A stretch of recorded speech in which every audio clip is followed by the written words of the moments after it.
Assalamualaikum warahmatullahi wabarakatuh. Perkenalkan, nama saya Sipa Nur Hamidah dari kelas 1B Prodi D3 Keperawatan dengan NIM 2101849. Angklung. Angklung merupakan alat musik tradisional yang berasal dan berkembang di daratan Sunda atau wilayah Jawa Barat.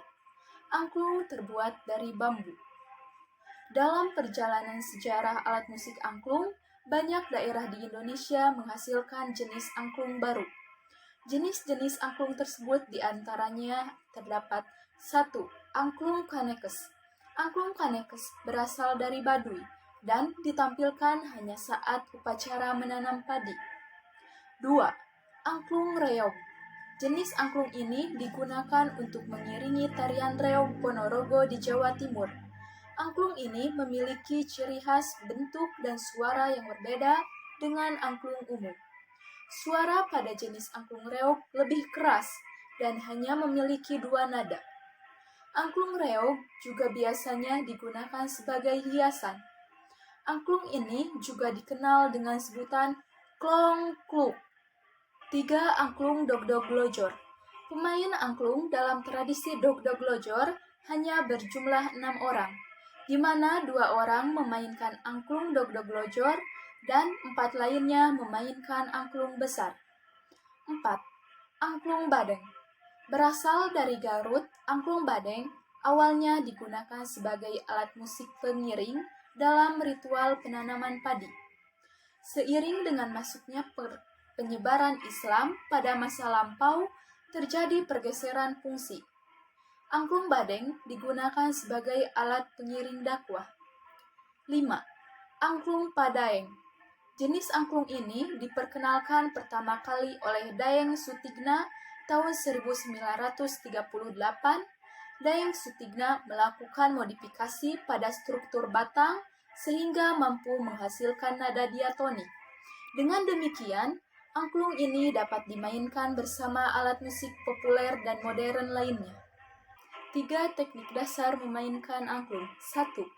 Kerulung atau getar.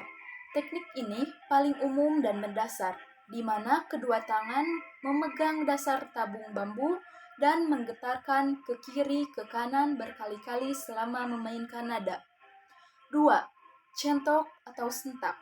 Pada teknik ini, tabung ditarik dengan cepat oleh jari ke telapak tangan, sehingga angklung akan berbunyi sekali saja, seperti suara yang menghentak. 3. Tengkep.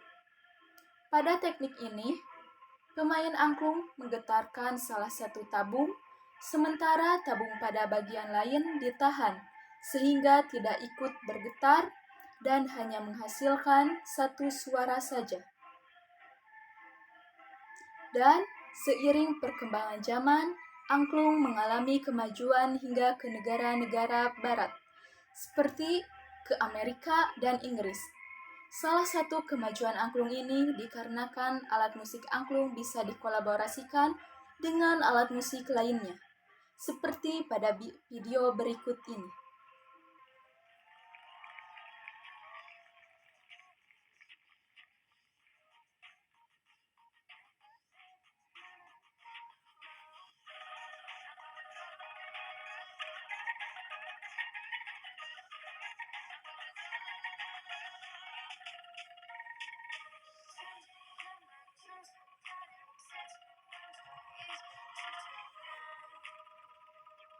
Beliau ialah Mansur Praditya, seorang pemuda asal Bandung. Beliau mengkolaborasikan musik angklung dengan genre EDM atau Electronic Dance Music. Beliau membawa angklung ke mancanegara dengan kolaborasinya hingga Malaysia, India, dan Jepang. Sangat unik ketika alat musik tradisional bisa dikolaborasikan dengan sangat pas dengan sebuah genre musik EDM. Dan sangat luar biasa bisa memperkenalkan alat musik tradisional hingga mancanegara. Ayo, lestarikan kesenian Sunda hingga mancanegara. Sekian pemaparan dari saya. Mohon maaf apabila ada kesalahan. Terima kasih. Wassalamualaikum warahmatullahi wabarakatuh.